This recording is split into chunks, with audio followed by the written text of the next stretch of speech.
The jagged splinter of wood pierced Caelan's palm, but he dared not loosen his grip on the splintered helm. Black waves crashed against the hull, thick and viscous like churning tar. "They are climbing the port side." A voice shrieked from the darkness below the deck. Caelan kicked the lantern, sending a shower of burning oil across the wet planks to buy them mere seconds of light.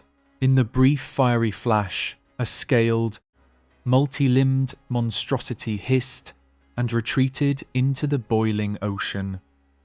The heavy silence that followed was worse than the deafening roar of the storm. Caelan slumped against the wooden wheel, his chest heaving as salty rain washed the blood from his cheek. Beneath his heavy leather coat, a heavy obsidian vial pulsed with a faint, rhythmic heat against his ribs. It was the only cure for his sister's rotting curse, won at the cost of 50 good men. He pulled a tarnished silver compass from his pocket, its cracked glass smudged with soot. The needle spun wildly, ignoring magnetic north, before snapping violently to point directly at the sealed cargo hold. He slammed the compass shut, shoving it deep into his pocket. Footsteps sloshed across the flooded deck, slow and deliberate. Alara stepped out of the shadows, her pale face illuminated by the dying embers of the oil fire.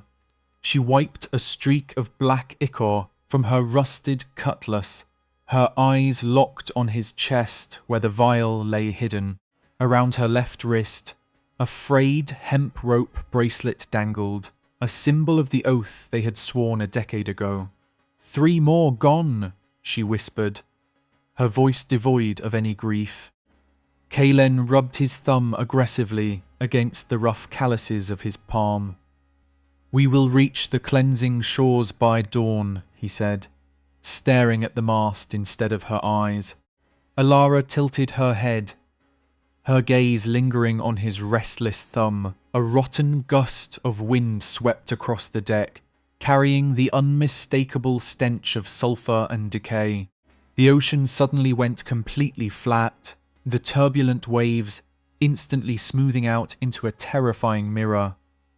The ship groaned as it came to a dead, unnatural halt. Thick, yellowish fog began to roll in from the horizon, swallowing the stars one by one. Below deck, the surviving crew began to murmur, their voices echoing like trapped rats. Caelan walked to the railing, peering into the impenetrable mist. The water below was so clear he could see the barnacles clinging to the rotting hull. A pale, bloated hand drifted just beneath the surface, its fingers twitching. He recoiled, his hand instinctively dropping to the hilt of his flintlock pistol. When he looked again, the water was empty, reflecting only the sickly fog. "The curse of the sunken king is taking root," Alara murmured, stepping up beside him. "There are no curses. Only bad navigation and worse luck," Caelan snapped, though the heat of the vial burned his skin. She leaned over the rail, staring at her own distorted reflection in the dead water. "The men haven't eaten in 8 days, Caelan." He watched a drop of condensation roll down the mainmast and soak into the rotting canvas. "The shore is near, the maps promised," he insisted, his thumb rubbing his palm again. "The maps burned with the navigator," she replied coldly. A loud, sickening crack echoed from the lower decks, followed by a wet, tearing sound. Caelan drew his pistol, the cold iron heavy and comforting in his trembling hand. The lantern on the mast flickered violently and died, plunging the deck into absolute darkness. A low, rhythmic scratching began beneath the floorboards right under Caelan's boots. He backed away slowly, signalling for Alara to flank the main hatchway. The wooden planks groaned, bowing upward as something immense pressed against them from below. Alara raised her cutlass, the blade catching a faint, ghostly luminescence from the fog. The hatch door exploded outward in a shower of splinters and rusted iron nails. A crewman named Silas crawled out, his body contorted at horrifying angles.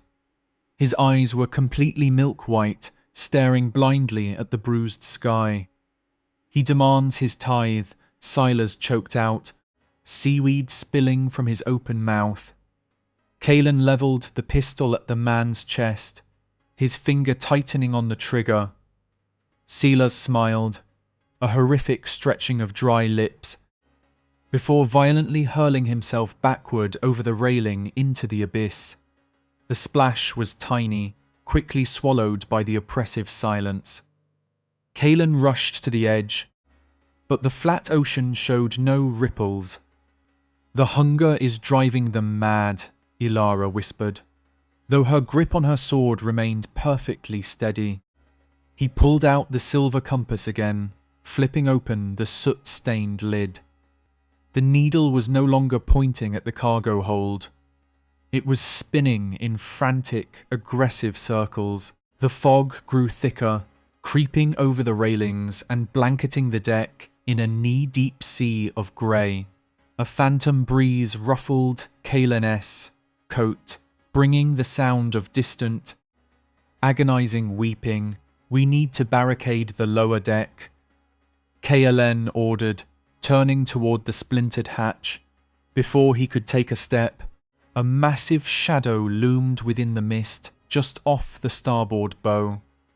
The silhouette of a gargantuan galleon emerged, its sails shredded like old spiderwebs. There was no sound of water breaking against its hull. It simply glided over the surface like a ghost. Green witch fire burned lazily in its ruined lanterns, casting long, skeletal shadows across Kalen's ship.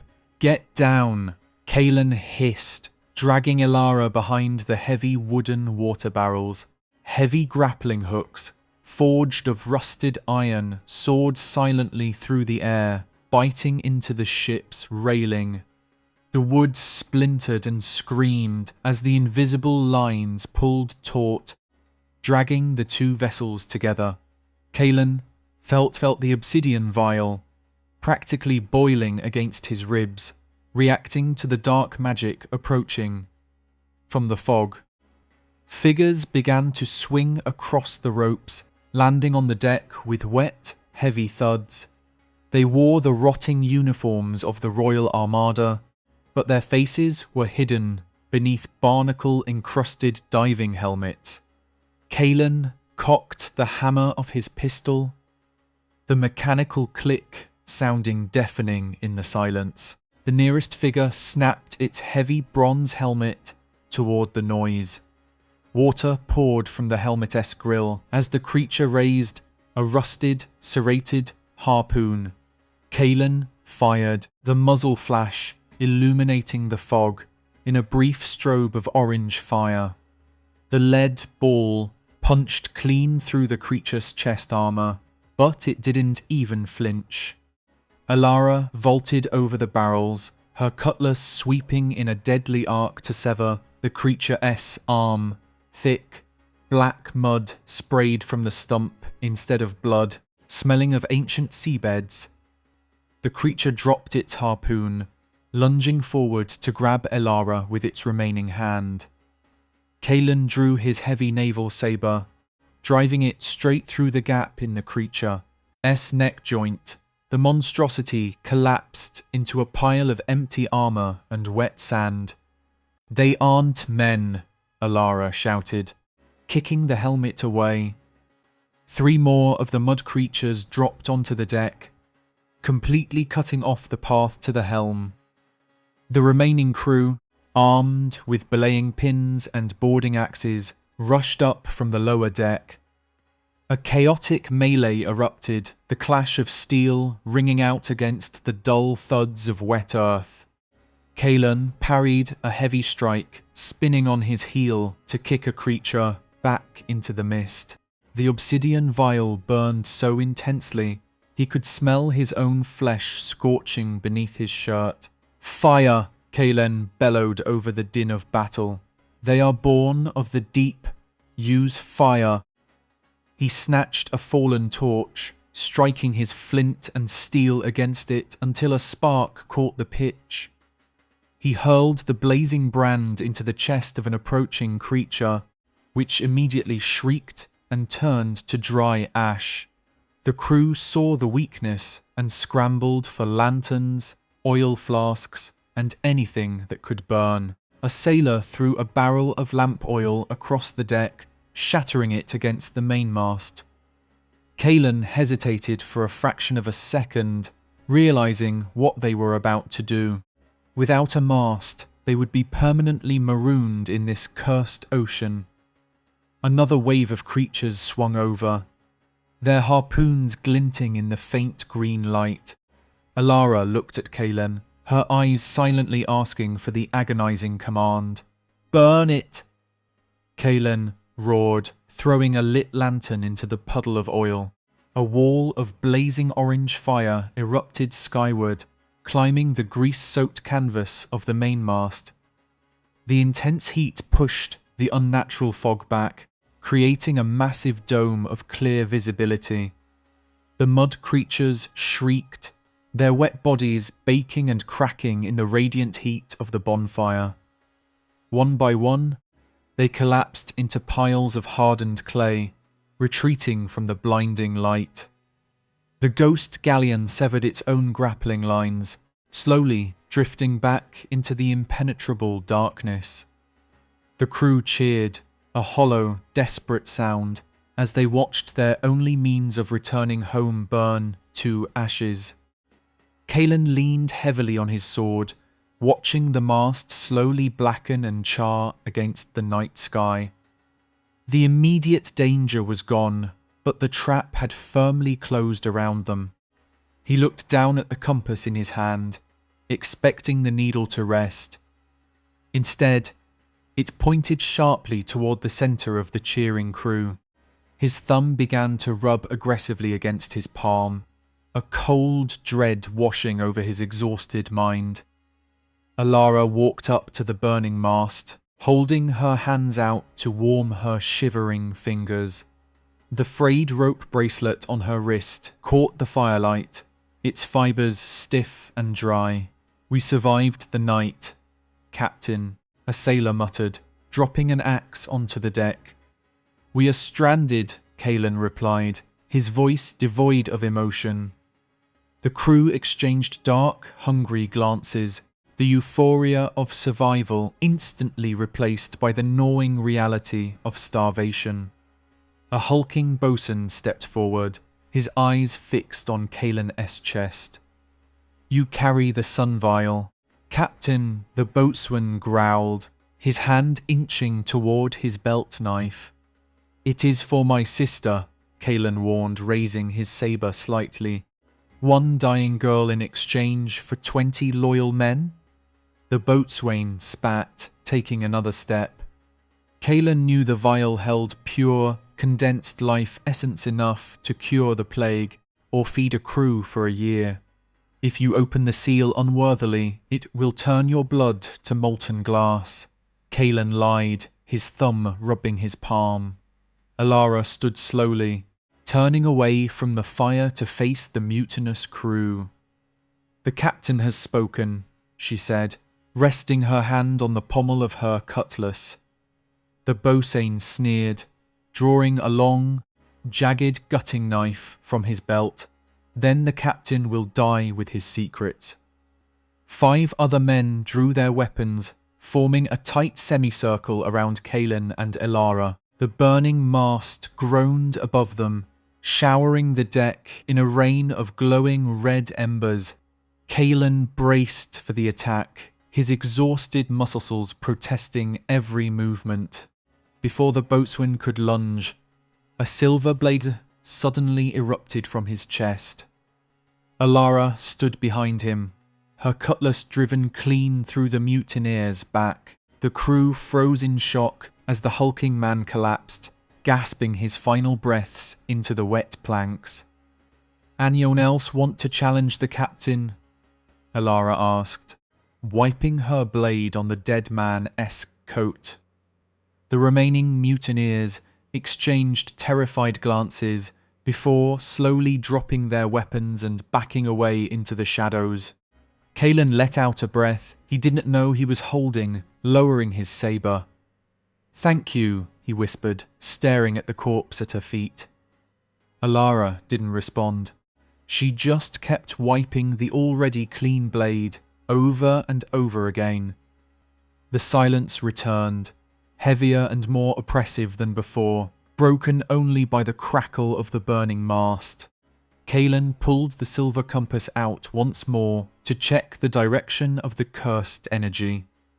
The needle was perfectly still, completely locked in one direction. It pointed directly at Alara's chest. He stared at the dial, his mind racing through years of memories, battles, and shared rations. The compass was forged to detect the presence of absolute malice, a tool of the Inquisition. He took a slow step to the left, and the needle tracked smoothly, staying locked on his second-in-command. "Alara," Kalen said softly, his grip tightening on the hilt of his saber. She stopped wiping her blade, her back still turned to him. "We have sailed together for 10 years, Kalen," she said, her voice devoid of its usual warmth. "You tied this rope around my wrist when we swore to protect each other." She slowly turned around, the firelight casting sinister shadows across her face. "So why does the compass point to you?" Kalen demanded, raising his blade. Alara looked down at the dead boatswain, then up at Callan, a cold, empty smile forming on her lips. "Because I am the one who called the Fog Captain." Kalen felt the world tilt beneath his feet, the revelation hitting him harder than any cannonball. "You cursed us? For what?" She reached into her coat and pulled out a small, jagged gold coin that radiated a sickening purple aura. "The Sunken King offered me a trade," she whispered, tossing the cursed coin into the air and catching it. "Deliver him a vessel of souls, and he grants me the power of the deep." Kalen stared at her, realizing she had manipulated the mutiny to cull the weak. "You wanted the vial all along," he realized, his voice trembling with betrayal.